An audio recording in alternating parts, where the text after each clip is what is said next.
the words to your own song. Come on, Joe, sort it out. You what? And what we got next? We've got new questions now. We've got more questions. Just gonna get me green tea, 2 seconds.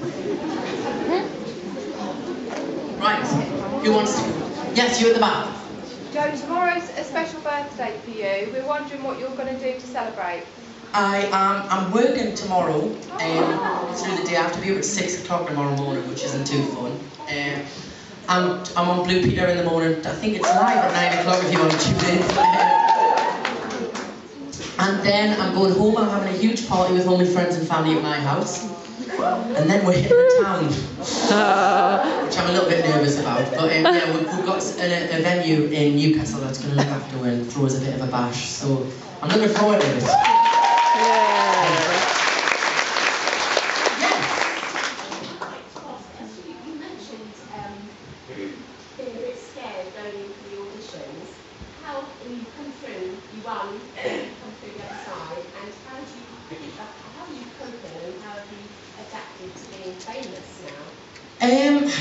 You know, I've never actually really talked about this, but when I first won, I remember the first week of winning, and we went on this huge promo trail, and all through the week, like, I had this knot in my stomach because it just felt so weird that, like, so many people were, like, interested in everything that was going on.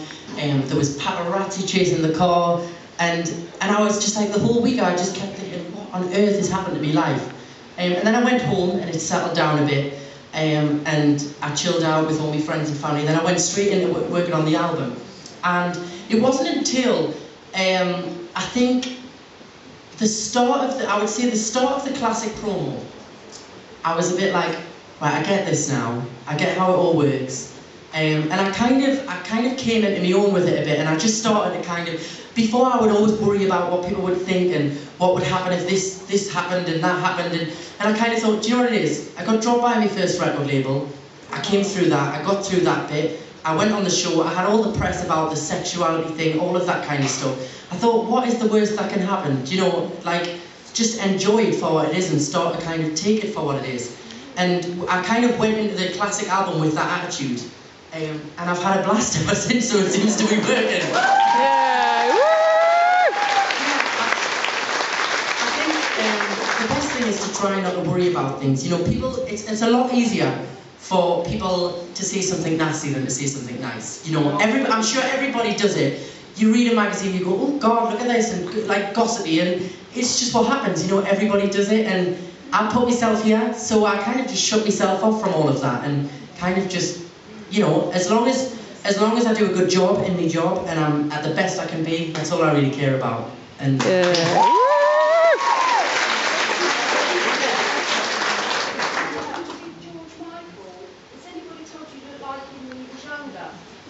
Somebody has told me that before, that I do look like George Michael. Don't say that, and he's on the front, that's obviously a no-go.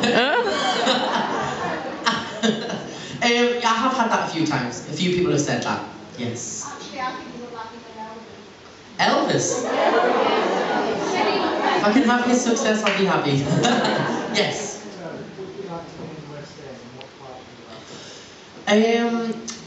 It is something I would like to try. The problem with the West End is, it's great, it's an amazing experience, you get to be on stage every night, but also the other thing about it is it's so tiring because you can't go anywhere, and I kind of like to be on the go all the time, so I'd be a bit like a caged animal, even though I'd be on stage every night.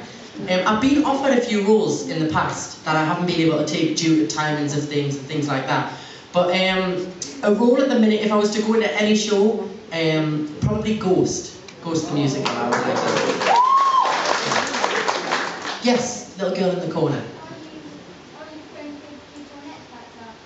I am, yes. I mean, am I friendly with people in X Factor? That was the question. I am, yes. It's hard for us to see each other, but there's only a rare amount of people that get to go through that experience, and nobody can kind of imagine how crazy it is. So you kind of have a bond with everybody that's been a part of that show because you know what what they've gone through. So yeah, I do still try and keep in touch with Stacey and Ollie and Jedward, of course. Yeah, I do. Always try and catch up when we can. Yes? How do you cope with public coming up to you all the time and Kissing us.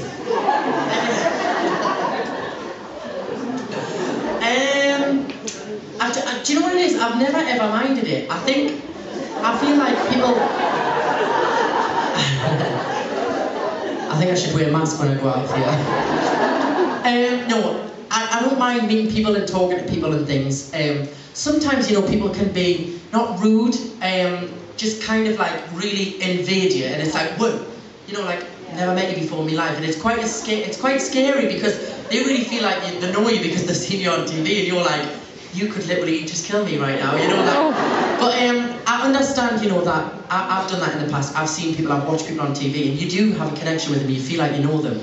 And I enjoy nothing more than meeting people, hearing their stories about where they watched the X Factor or if they've heard the album and things like that, because, you know, that's my job to give back to the people that, you know, support me through my music. So it's kind of just, I enjoy it, and I'm just thankful for the support. I'd be more worried if I was walking down the street and people were hurling abuse at us. I'm just thankful that doesn't happen. Yes, little t-shirt at the back. What was it like going up against Ollie Murs? Say that again? What was it like going up against Ollie Murs? Going up against Ollie Murs.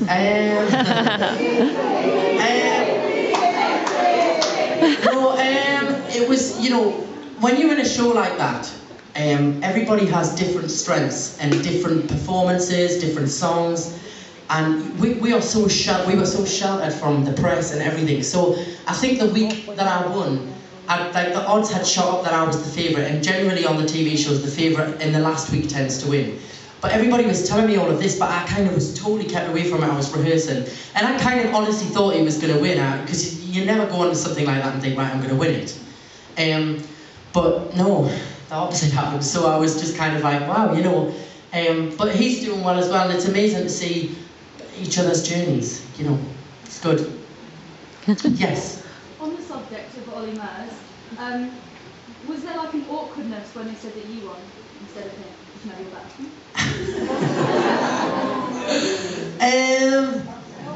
God, I feel like I'm having an interview with a son here.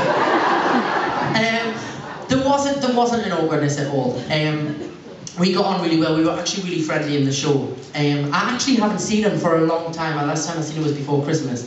But whenever we see each other now, it's just like we've always known each other. Yeah, so it wasn't really that awkward. I think, you know, we both stood behind the doors when the final was going on.